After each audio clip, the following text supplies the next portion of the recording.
Hello friends, നമസ്കാരം. പുതിയൊരു വീഡിയോയിലേക്ക് സ്വാഗതം. ഇന്നിവിടെ ഞാൻ സംസാരിക്കുന്നത് ചില ആളുകൾ എത്ര കഴിവുകളുണ്ടായിട്ടും അവർ അവഗണനയുടെ പാതയിലൂടെ നീങ്ങിക്കൊണ്ട് ജീവിതത്തിൻ്റെ സങ്കീർണമായ ഘട്ടത്തിലൂടെ ദുരിതങ്ങൾ അനുഭവിക്കുന്ന കുറേ വ്യക്തികളുടെ നമ്മുടെ സമൂഹത്തിലുണ്ട്. അത് രാഷ്ട്രീയത്തിലായാലും അതുപോലെ തന്നെ സ്പോർട്സിലായാലും സിനിമയിലായാലും സാഹിത്യത്തിലായാലും ഒക്കെ തന്നെ അവഗണിക്കപ്പെട്ടുകൊണ്ട് അവസരങ്ങൾ നൽകാതെ തഴയപ്പെട്ടുകൊണ്ട് ജീവിതം ദുരിതപൂർണമാക്കിയ കുറേ വ്യക്തികളുണ്ട് നമ്മുടെ സമൂഹത്തിലുണ്ട്. അങ്ങനെ നല്ല കഴിവുകളുണ്ടായിട്ടും ദൈവാനുഗ്രഹം കൊണ്ട് അതിമനോഹരമായിട്ട് കഴിവുകളുണ്ട്, അതിശക്തമായിട്ട് കഴിവുകളുണ്ടായിട്ടും അവസരങ്ങൾ നിഷേധിച്ചുകൊണ്ട് അവഗണിക്കപ്പെട്ടുകൊണ്ട് ജീവിതം ദുരിതപൂർണമായ ഒരു ഘട്ടത്തിലൂടെ കടന്നുപോയ ഒരു വ്യക്തിയെക്കുറിച്ചാണ് ഞാനിവിടെ സംസാരിക്കുന്നത്.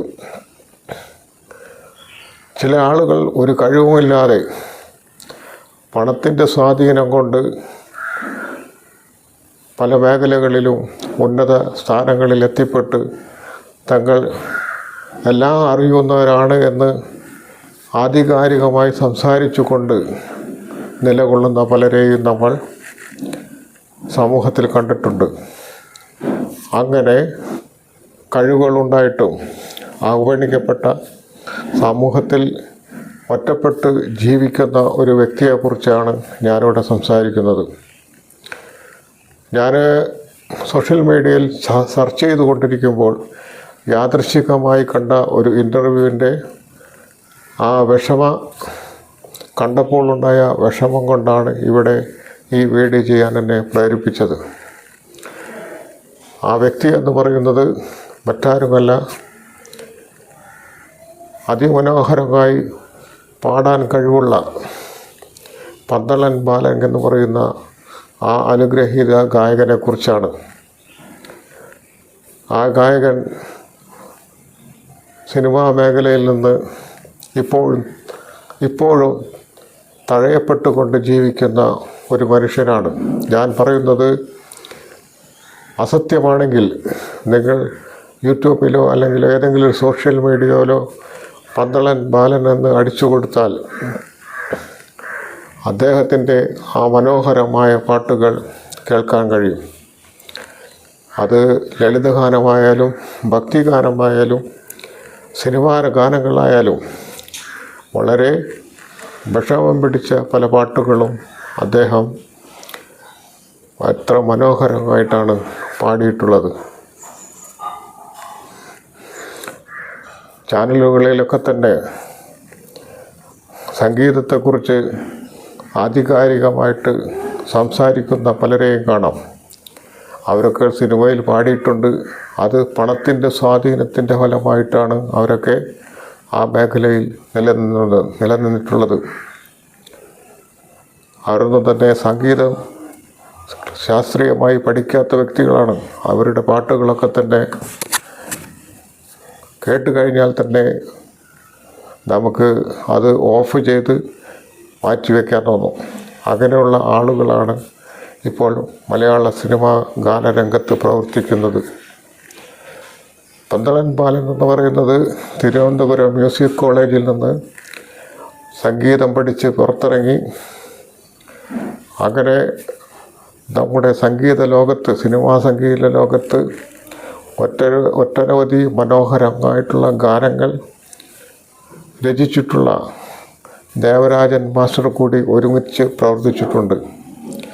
എത്രയോ പാട്ടുകൾ അദ്ദേഹം മലയാള സിനിമയ്ക്ക് സംഭാവന ചെയ്തിട്ടുണ്ടെങ്കിലും ഈ ശിഷ്യനായ പന്തളൻ ബാലനെ ഒരു അവസരം പോലും കൊടുത്തില്ല എന്നുള്ളതാണ്. ആ കാലഘട്ടത്തിൽ പന്തളൻ ബാലൻ്റെ കൂടി ഒരുമിച്ച് ദേവരാജൻ മാസ്റ്ററുടെ ശിഷ്യന്മാരുടെ കൂട്ടത്തിൽ എം ജയചന്ദ്രൻ എന്ന് പറയുന്ന ഇപ്പോഴത്തെ സംഗീത സംവിധായകനുണ്ടായിരുന്നു.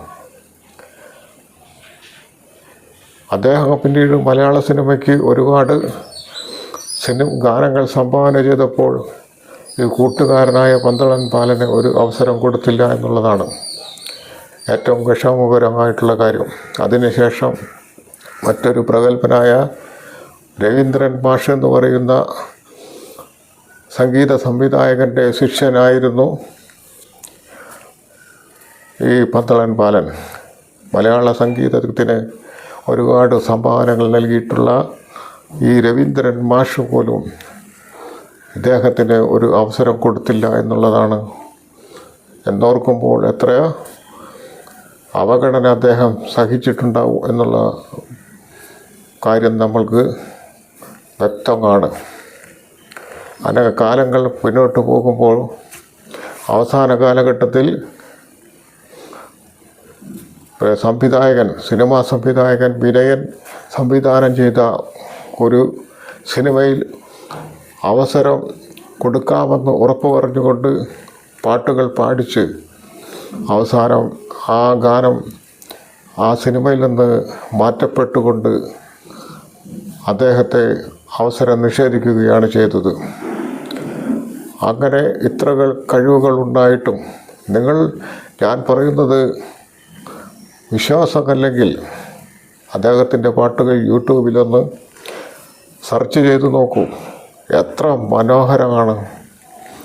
നമുക്ക് മനസ്സിനെ കുളിർമയേകുന്ന അത്ര മനോഹരമായ ശബ്ദം അദ്ദേഹത്തിനുണ്ട്. എന്നിട്ടാണ് ഈ അവഗണന അദ്ദേഹത്തോട് ചെയ്തിരിക്കുന്നത്.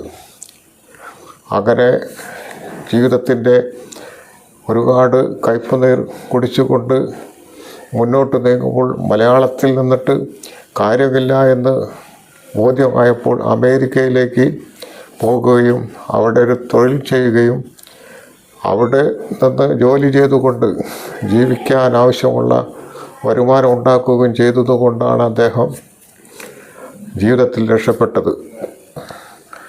അപ്പോൾ ഇത്രയൊക്കെ കഴിവുകളുണ്ടായ ഈ വ്യക്തിക്ക് മലയാള സിനിമയിൽ എന്തുകൊണ്ടാണ് അവസരം നിഷേധിക്കപ്പെട്ടു എന്ന് ആലോചിക്കുമ്പോൾ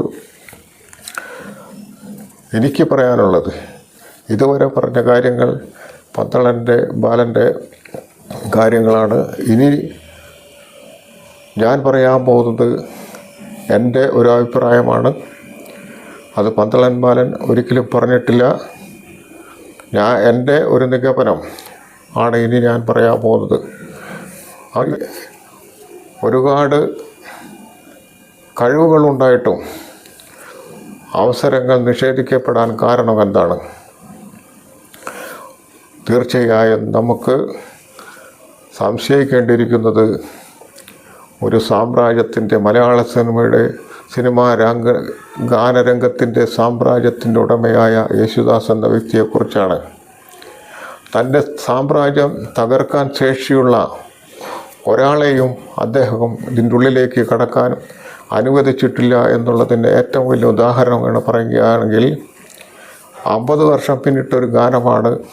നമുക്കറിയാം, വയലാർ എഴുതി ദേവരാജൻ മാഷ സംഗീതം നൽകിയ ചന്ദ്രകളഭം ചാർത്തിയുറങ്ങും തീരം ഇന്ദ്രധനുസിൻ തൂവൽ കൊഴിയും നേരം ഈ മനോഹര തീരത്ത് തരുമോ ഇനിയൊരു ജന്മം കൂടി എന്നുള്ള ഗാനം. ആ ഗാനം വയലാർ എഴുതി ദേവരാജൻ മാഷ് സംഗീതം നൽകി ഒപ്പം ഇരുന്ന് പാടിപ്പഠിപ്പിച്ചത് എസ് ശ്രീകാന്ത് എന്ന് പറയുന്ന അനുഗ്രഹീത ഗായകനായിരുന്നു. ആ പാട്ട് ദേവരാജൻ മാസ്റ്ററും എസ് ശ്രീകാന്തും കൂടി ഒരുമിച്ചിരുന്ന് പാടിപ്പഠിപ്പിച്ച് ഈ ശ്രീകാന്തിനെ പാടാൻ അവസരം കൊടുക്കാമെന്ന് പറഞ്ഞ പാട്ട് അവസാനം പാടി റെക്കോർഡ് ചെയ്തത് യേശുദാസാണ്. അവിടെ എസ് ശ്രീകാന്തിനെ തഴയപ്പെട്ടു. അങ്ങനെ ഒരുപാട് ഉദാഹരണങ്ങൾ, അങ്ങനെ ഒരുപാട് ഗായകർ അവസരങ്ങൾ നിഷേധിക്കപ്പെട്ടുകൊണ്ട് ജീവിതത്തിൻ്റെ സങ്കീർണമായ ഘട്ടങ്ങളിലൂടെ കടന്നുപോയിട്ടുണ്ട് എന്നുള്ള വസ്തുത നിങ്ങൾ മനസ്സിലാക്കുക. അങ്ങനെയുള്ള ഗായകരാണ് ബ്രഹ്മാനന്ദൻ, കാഞ്ഞങ്ങാട് രാമേന്ദ്രൻ, മാർക്കോസ്, ജോളി എബ്രഹാം, അവസാനം പന്തളൻ ബാലൻ എന്നിങ്ങനെ പോകുന്നു ആ നിര. അപ്പോൾ ഇവിടെ ഞാൻ പറഞ്ഞു വരുന്നത് കഴിവുകളുണ്ടായിട്ടും അവസരം നിഷേധിക്കപ്പെട്ട ഒരു വ്യക്തിയുടെ വേദനാജനകമായിട്ടുള്ള ഒരു കാര്യമാണ്. അത് കണ്ടപ്പോൾ വിഷമം തോന്നിയതുകൊണ്ടാണ് ഈ വീഡിയോ നിങ്ങളോട് ഞാൻ സമർപ്പിക്കുന്നത്. ഇത്രയും പറഞ്ഞുകൊണ്ട് അദ്ദേഹത്തിൻ്റെ ആ സങ്കീർണമായ ജീവിത കാലഘട്ടത്തെക്കുറിച്ച് പറഞ്ഞപ്പോൾ ഉണ്ടായ വേദന കൊണ്ട് പറഞ്ഞതാണ്. ഇത്രയും പറഞ്ഞുകൊണ്ട് ഞാൻ നിർത്തുന്നു. എല്ലാവർക്കും നന്ദി, നമസ്കാരം. ഈ വീഡിയോ ഇഷ്ടപ്പെട്ടെങ്കിൽ ലൈക്ക് ചെയ്യുക, എൻ്റെ ഈ ചാനൽ സബ്സ്ക്രൈബ് ചെയ്യുക, ഓൾ എന്ന് പറയുന്ന ആ ബട്ടൺ അമർത്തിക്കൊണ്ട് എന്നെ സഹായിക്കുക അല്ലെങ്കിൽ പ്രോത്സാഹിപ്പിക്കുക. നന്ദി, നമസ്കാരം.